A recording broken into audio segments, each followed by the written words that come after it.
Welcome to another Colors of Prague. This is season 4, episode 17. So today, Rick Wakeman, live at the London Palladium 2023. This is a CD box set. They're rather slim as opposed to other box sets of CDs, compact discs. They're either a box with a booklet. There is one here, it's small, or a book, or rather large. Imagine the Jethro Tull box sets, the remasters, the remixed versions of those, for example. So anyway,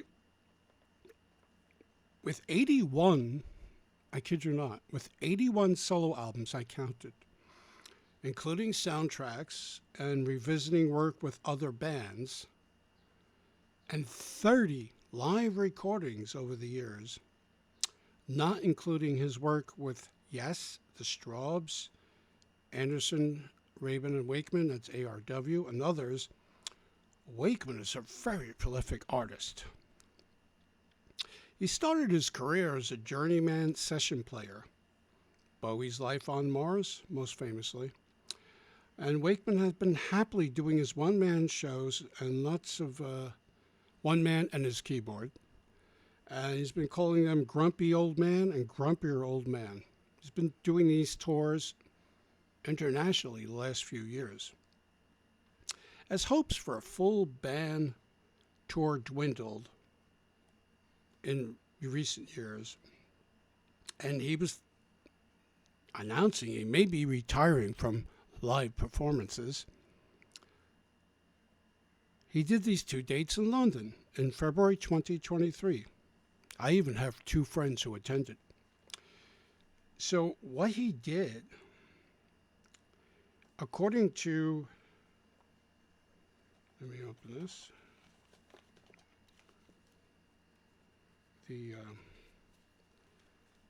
there it is, the rather skimpy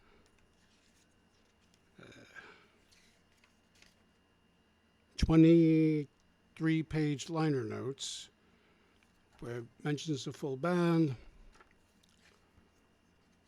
what songs were played. Well, they're on the back of the discs as well.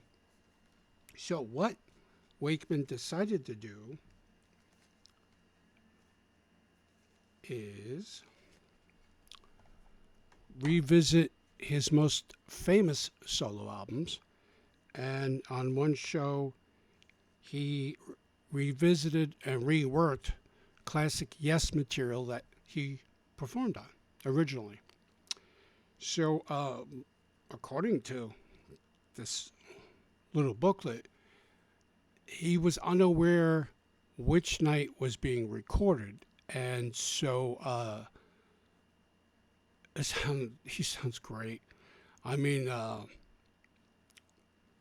when Rick Wakeman does his one-man show, essentially one man and his keyboards, grumpy old man, grumpier old man things, he talks and he plays some music. He'll play an entire song or a medley. He plays some medleys and he talks more.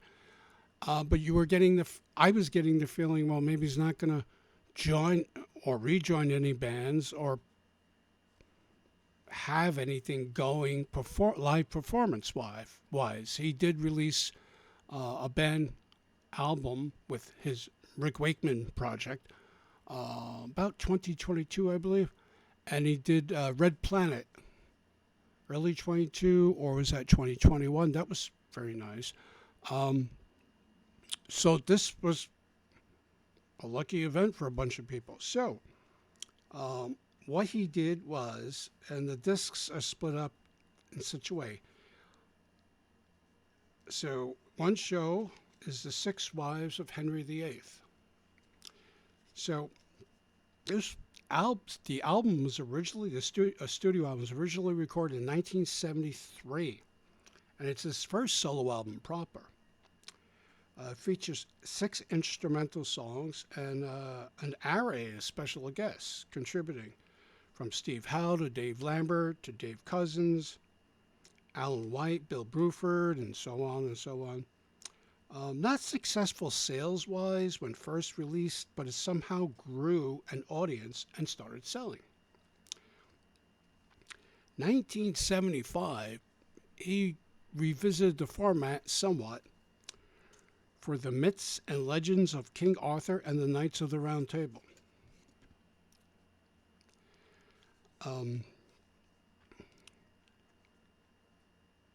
That studio album actually featured a female vocalist on some parts and portions of where narration popped in and out. The supporting musicians here were mostly session players. So I'm going to skip the next one. That'll be the last one I discuss. Journey to the Center of the Earth. So the rarely performed Journey to the Center of the Earth, that really wasn't a studio album. That was released live. It was a live recording with live narration by the actor David Hemmings. And Rick Wakeman was accompanied by the London Symphony Choir, Orchestra, and the choir. And it was released as a live album in 1974. Only consisted of 2 tracks, but both of them nearly 20 minutes long. So, February 2023, where Rick, his son Adam, on keyboards, guitars, Lee Pomeroy on bass from the Anderson Rabin Wakeman ARW tours, and others, plus 2 narrators, and the English Chamber Choir did a 2-night stand at the Palladium. The audio recording is terrific. So discs 1 and 2 are faithful but updated recreations of the first 2 albums I mentioned. And disc 4, the same. But the one I didn't love was disc 3, the night where he did classic Yes material. And I'll tell you why. It's probably the weakest one here. While enjoyable, it sounds like, yeah, I know that one. But to these ears, Roundabout, The Meeting, Wondrous Stories, Outside of the Sky, and others are brought out to hang and dry. Now, Haley Sanderson, who performs as a vocalist on the other Journey, Six Wives, King Arthur, she does her best, and and let's face it, all those lead vocals on the Yes albums and tours, etc. Everybody's singing the high key. John Anderson, Benoit David, so on and so forth over the years. So it would make sense that Rick Wakeman had a woman sing these, and she has a great voice. It's just like he didn't rework these songs, and as much as I would have preferred, but hey, it's great. So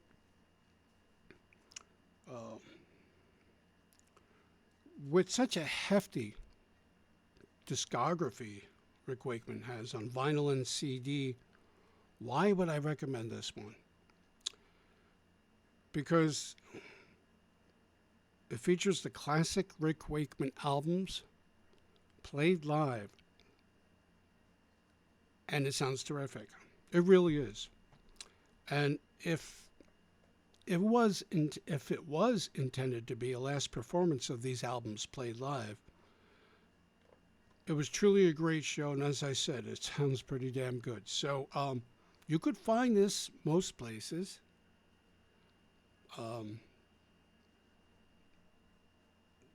Movie Mars, Deep Discount may have it. I know when originally released Amazon UK had it, and then it sold out. I ordered it, and they lost my order. They could not find it. 2 months. So I finally canceled the order. And then, lo and behold, Laser's Edge had it, I believe. And for a very good sum, because it's not one, as I said, not one of those larger box sets like I mentioned, the Tull. So anyway, it's a really good collection of music. And you will find yourself, if you like Rick Wakeman, if you like those albums, returning to this quite often, as I did since I received it. And classic, yes, not so much. But anyway, really good, nice to hear. He sounds great. As I mentioned, the liner notes kind of say they didn't tell him they were recording. How true is that? I have no idea.